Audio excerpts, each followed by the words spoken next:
بسم اللہ الرحمن الرحیم۔ السلام علیکم ناظرین۔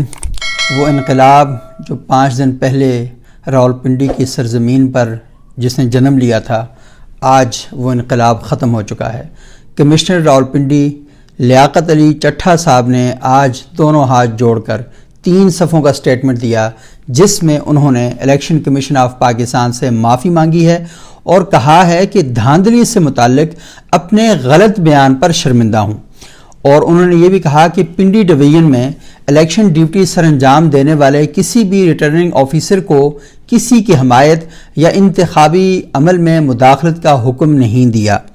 یہ ان کا سٹیٹمنٹ ہے، پورا ان کا 3 صفحوں کا سٹیٹمنٹ ہے۔ یہ آپ سکرین پہ دیکھ رہے ہیں کہ یہ سٹیٹمنٹ انہوں نے دیا ہے، انہوں نے بڑی باتیں کی ہیں، لیکن مسئلہ یہ ہے کہ اب ایک اور سوال پیدا ہوگا۔ وہ سوال یہ پیدا ہوگا کہ پاکستان میں یہ جو پولیس افسران اور انتظامیہ کے لوگ ہیں، جس طریقے سے یہ لوگوں کو ڈنڈے کے زور پر، جسے کہتے ہیں کہ وہ تھانے میں ایک بڑا سا وہ پڑا ہوتا ہے جسے پتہ نہیں چھتر بولتے ہیں، پتہ نہیں کیا بولتے ہیں، تو اس کے اوپر لکھا ہوتا ہے پتہ نہیں 420 اور آجا سجن تیرا ہی انتظار تھا، اور پھر پتہ نہیں پالو لمحہ تے پتہ نہیں کی کر لو، اس طرح کی بہت سی چیزیں لکھی ہوتی ہیں۔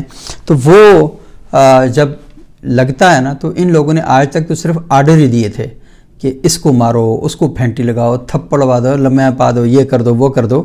لیکن میرا خیال یہ ہے کہ 5 دن شاید ان کی اچھی خاصی گفتگو ہوئی ہوگی نا، ان سے بات چیت ہوئی ہوگی، تو اس کے بعد اب یہ بیان سامنے آ گیا ہے۔ لیکن ایشو یہ ہے کہ لیاقت علی چٹھا صاحب تو یہ والی بات کر رہے ہیں، اور پھر انہوں نے معافی بھی مانگ لی الیکشن کمیشن آف پاکستان سے، لیکن پاکستان کی بہت زیادہ جماعتیں ہیں جو یہی الزام الیکشن کمیشن آف پاکستان پہ لگا رہی ہیں، اور وہ لوگوں کا جو رائے عامہ ہے اسے ہموار کر رہی ہیں، اور تقریریں بڑی خوفناک کی جا رہی ہیں۔ جو تقریروں کا کانٹینٹ ہے سندھ کے اندر جو ہو رہی ہیں، بلوچستان میں ہو رہی ہیں، اور اس کے علاوہ خیبر پختونخوا میں جو تقریریں ہو رہی ہیں، وہ بہت زیادہ الارمنگ ہیں، اور ایسی گفتگو کی جا رہی ہے کہ جیسے خاک مدہن اللہ تعالیٰ معاف کرے کہ پاکستان کو ٹکڑے کرنے کی سازشیں وہ کی جا رہی ہیں۔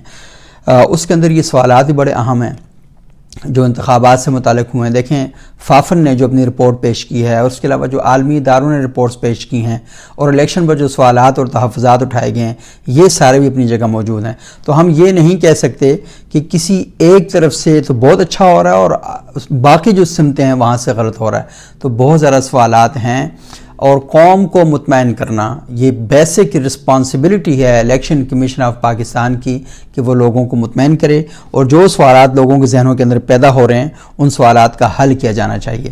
اگر آپ سمجھتے ہیں کہ پاکستان کی کوئی سیاسی جماعت، مثال کے طور پر جمعیت Ulema Islam election commission of Pakistan میں رجسٹرڈ پولیٹیکل ریلیجس پارٹی ہے، اگر وہ اعتراضات غلط کر رہی ہے تو آپ ان کو الیکشن کمیشن آف پاکستان میں طلب کریں، ان سے کہیں کہ جو آپ فارم 45 ہیں جن کی بنیاد پر آپ سمجھ لیں کہ آپ جیتے ہوئے ہیں، وہ لے کر آئیں سامنے، اور ان کے بالکل کلیئر کریں، وہاں پر پینل ایک بنائیں، کمیشن ایک قائم کیا جائے، اور جو جماعت غلط الزام لگا رہی ہے اس جماعت کو آپ الیکشن کمیشن آف پاکستان سے اس کی رجسٹریشن کینسل کریں، کیونکہ ملک کے اندر لوگوں کو غلط بیانی کرنا یہ کہاں کا انصاف ہے۔ لیکن اگر آپ نے خود الیکشن میں کہیں ایسا کام کیا ہوا ہے تو اپنی پوزیشن کا بھی، اپنی حیثیت کا بھی تعین کیا جائے۔ ہم پاکستان کے اندر دیکھ رہے ہیں کہ جب بھی الیکشن ہوتا ہے، ہمیں یاد ہے کہ 2013 کے الیکشن میں کیا کہا تھا فخر الدین جے ابراہیم نے، وہ زرداری صاحب سے ملے تھے اور ان سے کہا تھا، زرداری صاحب نے کہا تھا کہ یہ آرઓز کا الیکشن تھا، ریٹرننگ آفیسرز کا الیکشن تھا، اور اس الیکشن میں یہ بات کہی گئی تھی اور لوگوں کے سامنے یہ بات بتائی گئی تھی کہ جے ابراہیم صاحب گئے فخر الدین صاحب اور زرداری صاحب سے باقاعدہ معافی مانگی انہوں نے۔ تو یہ اب چیزیں سامنے آنی چاہیے۔ پھر الیکشن کمیشن کے ایک صاحب تھے افضل خان صاحب، انہوں نے کہا جی الیکشن میں بڑی دھاندلی ہوئی ہے، یہ 35 پنکچر نہیں ہے، یہ 100 سے زیادہ پنکچر ہیں۔ بعد میں جا کے انہوں نے معافی مانگ لی، وہاں پہ جا کے اس کا احتساب کیوں نہیں کیا گیا؟ اگر انہوں نے غلط بات کی ہے تو ان کو اس وقت جیل میں ہونا چاہیے تھا، قوم کو کیوں گمراہ کیا گیا؟ اور ایسے لوگ جو اعلیٰ عہدوں پر بیٹھتے ہیں اور جا کر قوم کو گمراہ کر دیتے ہیں اور آپ ان کے خلاف کوئی کارروائی نہیں کرتے، تو یہ سوالات تو پھر پیدا ہوں گے، یہ سوالات جنم لیں گے، اور آپ کو ان سوالات کے جوابات دینے ہوں گے۔ ادروائز آپ پوری دنیا میں پاکستان کا مذاق بنا رہے ہیں، پاکستان کی سیاسی جماعتیں بھی اور الیکشن کمیشن آف پاکستان بھی۔ پھر 2018 کا الیکشن ہوتا ہے اور ہم دیکھتے ہیں کہ وہ رات کو بیٹھ جاتا ہے پورا سسٹم ہی، تو آپ کو قوم کو جواب دینا ہوگا کہ سسٹم آخر کیسے بیٹھ گیا۔ وہ لوگ جو الیکشن جیتنے کی ہمت، طاقت، سکت، توانائی نہیں رکھتے تھے، وہ کیسے الیکشن جیت گئے؟ تو یہ سوالات تو وہاں پر کھڑے ہوں گے. اور پھر یہاں پر بھی کہ اچانک سے پورا ماحول، موڈ بدلنا شروع ہو گیا. یہ بات درست ہے کہ انڈیا میں ایک مہینہ لگ جاتا ہے انتخابی نتائج کے سامنے آتے ہوئے، لیکن آپ یہ کہہ رہے ہیں کہ اتنے بجے رزلٹ آئے گا، لیکن پھر وہ نہیں آتا. تو پھر سوالات تو پیدا ہوں گے، اور سوالات جب پیدا ہوں تو ان کے جوابات دیے جاتے ہیں. اور آپ آئیں، جہاں پر کوئی غلط کر رہا ہے تو قانون کی حکمرانی ہونی چاہیے، جہاں پر کسی نے غلطی کی ہے تو وہاں پر سوالات ہونے چاہیے. اگر آپ سمجھتے ہیں کہ یہ جو جمہوریت ہے اور پاکستان کے لوگ ان پڑھ ہیں، پھدو ہیں، انہیں کچھ نہیں پتا، انہیں ووٹ دینے کا طریقہ نہیں آتا، پھر الیکشن کے نظام کو ختم کریں. اس کے بجائے سیدھا صاحب، ایک لڑکی نے بڑی اچھی ویڈیو بنائی ہوئی تھی کہ کیا ضرورت ہے الیکشن کمیشن کرنے کی، کیا ضرورت ہے یہ 58-60 ارب روپیہ قوم کا ضائع کرنے کی. آپ وہ پگم پگائی کھیل لیا کریں، ایسے 4 ہاتھ برکھیں ہر حلقے میں، اور 4 بندے جو امیدواروں کو اکٹھا کریں اور تاڑی بجائیں، اور آپ الیکشن کا فیصلہ کر لیں کہ ہاں اس طرح الیکشن ہونا چاہیے یہاں پہ. تو جب یہ ساری صورتحال ہے، ہمارا دل دکھتا ہے. ہم ٹیکس پیئر ہیں اس ملک میں، یہ فریڈم آف ایکسپریشن، یہ ہمارا رائٹ ہے.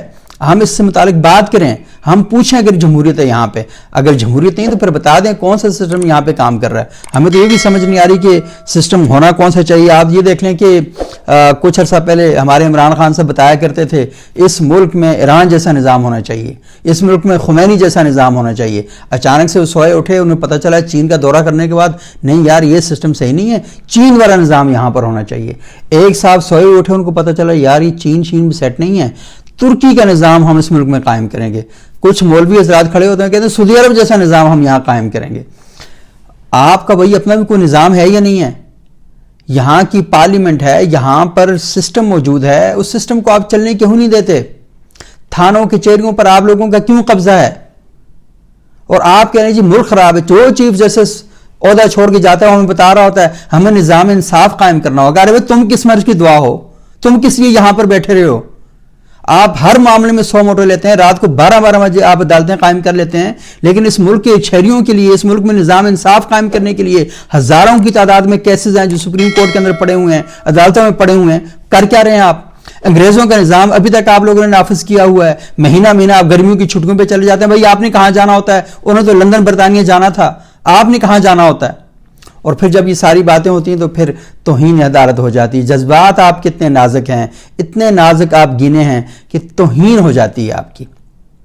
تو خدا کے لیے پرفارم کریں اور یہ ثابت کریں کہ اس ملک میں لوگ بہت دکھی ہیں، لوگ بہت پریشان ہیں، لوگ بہت ڈسٹرب ہیں. مہنگائی کا ایک سیلاب ان کے سروں پہ کھڑا ہوا ہے.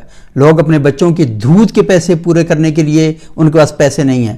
ان کے پاس بچوں کی تعلیم کیسے دینی ہے، اسکولوں کی فیسیں آپ دیکھ لیں، ٹرانسپورٹیشن کے خرچے آپ دیکھ لیں. تو بہت مشکل صورتحال ہے. اس صورتحال میں آپ کو اپنی توہین کی فکر نہیں ہونی چاہیے. پرفارم کریں، باہر نکلیں. آپ کا سمراعات ہیں، پٹرول آپ کو 1000 لیٹر پتہ نہیں کتنے لیٹر فری ملتا ہے، جہازوں کے ٹکٹ آپ کے فری ہیں، بجلی گیس کے بل آپ کے نہیں آتے. اور جب آپ ریٹائر ہو جاتے ہیں اس کے بعد بھی خانسامے آپ کے فری، ڈرائیور آپ کے فری، ٹیلی فون نمبر آپ کے فری. اس ملک کے لوگوں کو اس حد تک مت لے کر جائیں کہ یہ کوئی ایسا فیصلہ کریں جو بہت دکھ کا، پریشانی کا، تکلیف کا سبب ہو.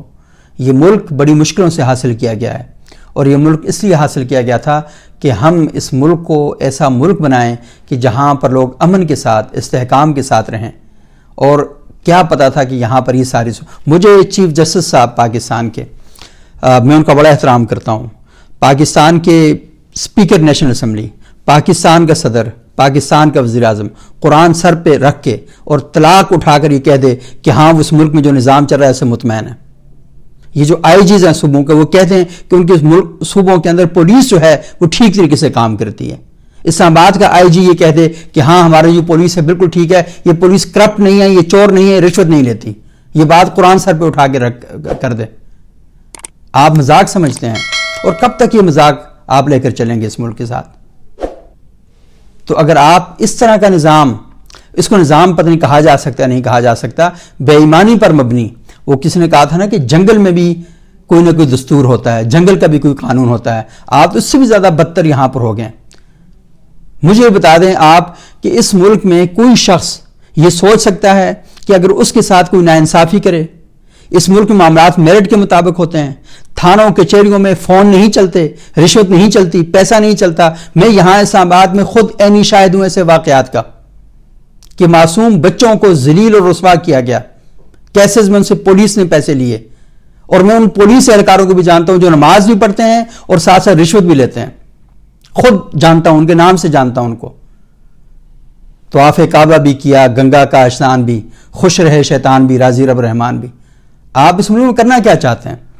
آج آپ نے کچھ یوٹیوبرز کو اور ویلاگرز کو بلا لیا ہے جی کہ انہوں نے توہین کی ہے۔ توہین عدالت نہیں جج صاحب، توہین انسانیت پر پکڑ ہونی چاہیے، توہین ریاست نہیں، توہین انسانیت پر بات ہونی چاہیے۔ جب تک آپ انسانوں کو انسان نہیں سمجھیں گے تب تک لوگ پھر آپ کے خلاف کھڑے ہوتے رہیں گے، اور ہم یہ نہیں چاہتے۔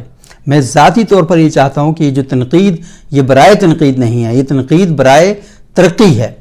یہ تنقید اس وجہ سے نہیں ہے کہ کسی کے ساتھ کوئی ذاتی دشمنی ہے، یہ تنقید اس وجہ سے ہم یہ چاہتے ہیں کہ ہماری فوج کے دامن پر کوئی کیچڑ نہ اچھالے، اور فوج کو بھی اس بارے میں حساس ہونا چاہیے، اور پاکستان کے شہریوں کو بھی اس بارے میں حساس ہونا چاہیے۔ فوج پر اگر کچھ الزامات ہیں تو وہ کلیئر کرنے چاہیے کہ ہاں یہ کام ہم نہیں کرتے، اور شہریوں کو بھی چاہیے کہ اپنی فوج کا احترام کریں۔ اسی طریقے سے باقی جو محکمے ہیں، ہماری عدالت ہے، ہماری پارلیمنٹ ہے، اگر آپ عزت چاہتے ہیں، آپ یہ چاہتے ہیں کہ توہین نہ ہو، تو وہ جو تکریم والے کام ہیں وہ سارے آپ کو کرنے چاہیے، تاکہ آپ کی قدر میں، آپ کی عزت میں، آپ کی منزلت میں اضافہ ہو۔ آج پاکستان کا نوجوان یہ سوچتا ہے کہ ادھر سے کہا جاتا ہے پاکستان کا مطلب کیا، لا الہ الا اللہ، اور پھر ہم دیکھتے ہیں کہ چوری، ڈکیتی، ریپ، اغوا برائے تاوان، دہشت گردی، نفرت، وہ ساری کچھ یہاں پہ ہو رہی ہوتی ہے۔ اب پاکستان کا مطلب کیا، لا الہ الا اللہ۔ میں دنیا میں کسی کو جاؤں اسے کہوں جی کہ پاکستان کا یہ مطلب ہے، وہ مجھے ڈیٹا نکال کے بتائے کہ اچھا یہ مطلب ہے پاکستان کا، تو آپ تو کلمے کی بھی توہین کر رہے ہیں۔ تو منافقت کی چادر اتاریے اور وہ کام کیجئے جس سے اس ملک کے اندر امن و امان قائم ہو۔ اچھا یہ بات تو ساری میں نے کر دی۔ ایک بڑا امپورٹنٹ کیس تھا کہ اس ملک میں ایک بار پاکستان کا جو آرمی چیف ہے اس کو پر الزام لگا دیا گیا آپ قادیانی ہیں، اور وہ آرمی چیف کیا کر رہا ہے، گھروں میں چراغاں کر کے محافل میلاد کر رہا ہے اور لوگوں کو بتا رہے نہ جی نا یہ جو الزام لگا ہے ٹھیک نہیں ہے، میں تو نہیں ہے کوئی قادیانی وغیرہ۔ اب چیف جسٹس اس خوفناک جرم وہ جو مہم ہے اس کے شکار ہو گئے ہیں، تو اس پر میں بعد میں بات کروں گا، ابھی میرا بالکل مائنڈ کسی اور طرف گیا ہوا ہے، تو اس پر اگلا ویلاگ میں کرتا ہوں۔ لیکن اس پر میں ناظرین یہ جو باتیں ہم کر رہے ہیں نا یہ بڑی مشکل ہیں۔ پاکستان میں اب بات کرنا کوئی اتنا آسان نہیں رہا، صورتحال بہت مشکل ہوتی جا رہی ہے، لیکن اس ملک کو ٹھیک کرنا ہے۔ یہاں سے ہم نے بھاگنا نہیں ہے، یہاں پر ہی رہنا ہے، یہاں پر بات کرنی ہے، لوگوں کو سمجھانا ہے، اور تلخی پیدا کیے بغیر سمجھانا ہے، اور لوگوں تک یہ میسج جانا چاہیے کہ یہ باتیں خوشی سے نہیں کر رہے، یہ کسی ایجنڈے کے مطابق نہیں کر رہے، کہیں سے پیسے لے کر نہیں کر رہے، اپنا دکھ ہے اس دکھ کو بیان کر رہے ہیں۔ اور میں نے جس طرح کہا کہ آپ ہمیں بتا دیں اگر یہ ٹھیک ہو رہا ہے پورے پاکستان میں، ہم جھوٹ بول رہے ہیں تو ہمیں پکڑیں، ہمیں سزا دیں کہ ہم غلط کہہ رہے ہیں جتنی باتیں ہم کر رہے ہیں۔ تو اس ملک کو ٹھیک کرنے کے لیے ہم سب کو اکٹھا ہونا ہے، منافقت نہیں کرنی۔ اور منافقت ہم یہ بھی کرتے ہیں، ہمارے قریب بجلی چوری ہو رہی ہوتی ہے، ہم یہاں خاموشی آنکھیں میچ لیتے ہیں، بات ہی نہیں کرتے۔ تو بتائیں باپٹا کو فون کر کے کہ جس طرح آپ بجلی چوری کر رہے ہوتے ہیں اپنے گھروں میں، یہاں کچھ اور لوگ بھی چوری کر رہے ہیں۔ تھانے میں اگر کوئی بندہ رشوت لے رہا ہے، غلط کام کر رہا ہے، تو بتائیں اس کے بارے میں، اوپن کریں۔ تو یہ نہ کریں نا کہ آپ کی جگہ حق کوئی اور بولے، آپ کی جگہ سچ کوئی اور بولے، آپ خاموشی اختیار کر کے یوٹیوب پہ ویلاگ سنیں اور چپکے سے نیچے سے لائک بھی نہ کریں، کہیں کسی نے نوٹ نہ کر لیا تو معاملات ملک سیٹ ہو جائے گا۔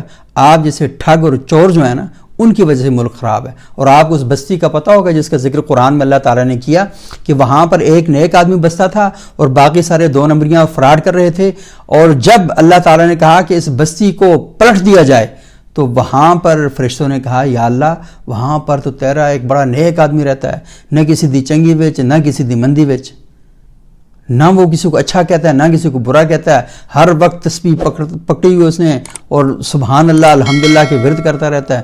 انہوں نے کہا سب سے پہلے اس کو اٹھا کے نیچے مارو، کیونکہ یہ اس سوسائٹی میں زندہ ہے اور اس کے دائیں بائیں سارا چکر فراڈ 2 نمبریاں ہو رہی ہیں اور یہ نہیں بول رہا وہاں پہ۔ تو منافقت پر مبنی جو نظام ہے نا وہ کبھی بھی ٹھیک نہیں ہو سکتا۔